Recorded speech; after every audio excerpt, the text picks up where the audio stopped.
जय श्री कृष्ण दोस्तों, कैसे हैं आप सभी। एक बार फिर से स्वागत है हमारे चैनल पर। आए दिन आप सभी ने न्यूज़ में ज़रूर सुना होगा, देखा होगा बागेश्वर धाम बाबा के बारे में। अक्सर एक चीज़ ज़रूर आप पॉइंट किए होंगे, जब भी उनसे प्रश्न किया जाता है कि कैसे आप लोगों की समस्याओं के बारे में जान जाते हैं, उनके समाधान के बारे में जान जाते हैं, तो उनका एक कथन होता है, गुरु परंपरा से, सनातन धर्म के प्रति समर्पण से जो मेरे अंतःकरण में भावनाओं से जो प्रेरणा लगती है, उसी की जुबानी मैं लोगों के समक्ष रखता हूँ, प्रस्तुत करता हूँ। ऐसे उनके द्वारा कहा जाता है। परंतु क्या आप समझते हैं कि ये प्रेरणा क्या होती है, ये भावना क्या होती है। मैं एक छोटे से उदाहरण से आप सभी को समझाना चाहता हूँ, ये प्रेरणा होती क्या है, ये भावना होती क्या है। एक माँ जब अपने बच्चे से प्रेम करती है, बच्चे के दुख में रोती है, तो वहाँ सिर्फ भावना काम करती है।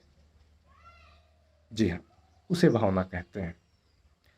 जब एक शिष्य बहुत दिनों बाद अपने गुरु से मिलता है और उनकी चरणों में आशीष के लिए समर्पित होता है, दंडवत होता है, तो वहाँ भावना काम करती है।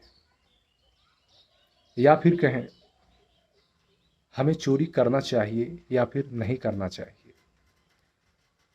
इस पर जब आप विचार विमर्श करते हैं, तब आपको पता लगता है कि चोरी करना गलत है। ऐसा इसलिए क्योंकि ये ज्ञान का विषय है। आप लोगों ने इसे सुन के रखा है कि चोरी करना पाप है। उसी के अकॉर्डिंग ये बुद्धि, ये मन काम करता है। चोरी करने पर जब हम विचार करते हैं तो स्वाभाविक हमें ज्ञान के माध्यम से पता चलता है कि चोरी करना पाप है। परंतु मैं आप सभी को बताना चाहता हूं,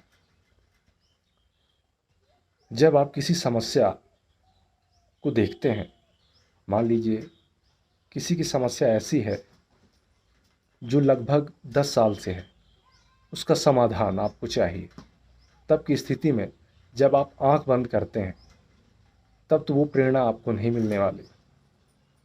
तब तो उस समस्या के समाधान के बारे में जानकारी आप सभी को नहीं मिलने वाली, और मिलेगी भी कैसे। ये मिलती तभी है दोस्तों, जब व्यक्ति अपने तप से, अपने समर्पण से, अपनी भक्ति से किसी चीज को सिद्ध करता है। ये सोचने का विषय है, और यदि आप सोचते हैं तो इसके बारे में जान नहीं पाएंगे। तब तक नहीं जान पाएंगे जब तक आप विशेष तौर पे भगवान के प्रति खुद को समर्पित नहीं कर देते। समर्पित का अर्थ होता है दोस्तों, जैसे एक पिता अपने पुत्र से प्रेम करता है, वैसे जब भक्त अपने भगवान से प्रेम करने लगता है, तो स्वाभाविक है भक्ति करते समय, आरती करते समय, आराधना करते समय अश्रुपात होने लगते हैं, आंखों से आंसू बहने लगते हैं। धीरे धीरे भक्ति करने की अवधि, पूजा करने की अवधि बढ़ने लगता है। भगवान की याद में सुबह भोर में उठता है, कीर्तन भजन, शास्त्र अध्ययन, भगवान के प्रति प्रेम, विशेष लगाव, उनको मन मन में ही अत्यंत प्रगाढ़ प्रेम वो करते चला ही जाता है, और ये कई वर्षों तक होता है।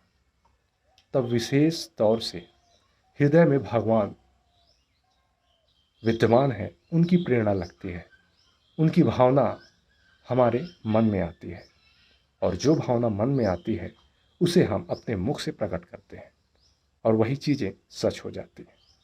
यही चीज़ें बागेश्वर धाम के बाबा हमारे शास्त्री जी का है। ये भावनाएं हैं, ये प्रेरणाएं हैं, क्योंकि भगवान को भावनाओं से पाया जा सकता है। भावनाओं का विशेष महत्व है, तर्क बुद्धि का विशेष महत्व है, उसी तरह भावनाओं का विशेष महत्व है। तर्क बुद्धि से भगवान को नहीं पाया जा सकता, तर्क बुद्धि के साथ साथ भावनाओं का भी विशेष योगदान होता है। यदि आप किसी दर्द से पीड़ित किसी गरीब व्यक्ति को देखते हैं, तो वहाँ आपका तर्क काम नहीं करता, वहाँ आपकी बुद्धि काम नहीं करती, यदि आपके मन में दया आता है, आपके हृदय में दया उत्पन्न होता है, तो ये भावनाएं हैं।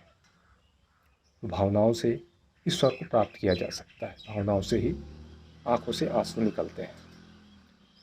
यदि आप ये तप करने में सफल हो जाते हैं, हरे राम राम राम हरे हरे, हरे कृष्ण कृष्ण कृष्ण हरे हरे, साधारण इंसान के लिए ये एक शब्द है, क्योंकि उनके द्वारा इसे प्रयोग में लाया नहीं गया है। परंतु जब इसे प्रयोग में लाया जाता है, सुबह शाम की भक्ति होती है, विशेष समर्पण होता है, तो आने वाले 5 से 6 महीने बाद एक विशेष भाव प्रस्फुटित होता है प्रेम का। वो प्रेम ऐसे होता है जैसे मानो एक पिता पुत्र से करता हो प्रगाढ़ प्रेम, या फिर एक माता अपने पुत्र से करती हो प्रगाढ़ प्रेम, या फिर जिस चीज़ को आप अत्यंत प्रेम करते हैं, जो भावनाएं हैं, वही भावनाएं 5 से 6 महीने बाद हृदय में उत्पन्न होती हैं। उसी भावनाओं के प्रति निष्ठावान होकर अपने प्रभु के लिए निरंतर कर्म करना, भक्ति करना बहुत बड़ी साधना है, और इसी से उस व्यक्ति का विकास होता है। इसी से उस व्यक्ति के हृदय में जो चीज़ें उसने नहीं देखी है, उन चीज़ों का भान स्वतः होने लगता है। ऐसा मैं इसलिए बोल पा रहा हूँ आप सभी के बीच, क्योंकि इसे मैं अनुभव किया हूँ। जी हाँ, भगवान को देखा नहीं जा सकता, भगवान को फीलिंग किया जाता है, और वो फीलिंग ऑटोमेटिक नहीं आता। इसके लिए आपको उस मार्ग पर चलना होगा जिस मार्ग को वेद ने बताया है, गीता ने बताया है, उस पर चलना होगा। तभी आप दूसरों पर टीका टिप्पणी कर सकते हैं। यदि आपने किसी भी चीज़ पर रिसर्च नहीं किया है, किसी भी चीज़ पर मेहनत नहीं किया है, और सामने वाले की रिसर्च और मेहनत पर यदि आप टीका टिप्पणी करते हैं, तो मैं तो कहता हूँ ये अनुचित है, निरर्थक है।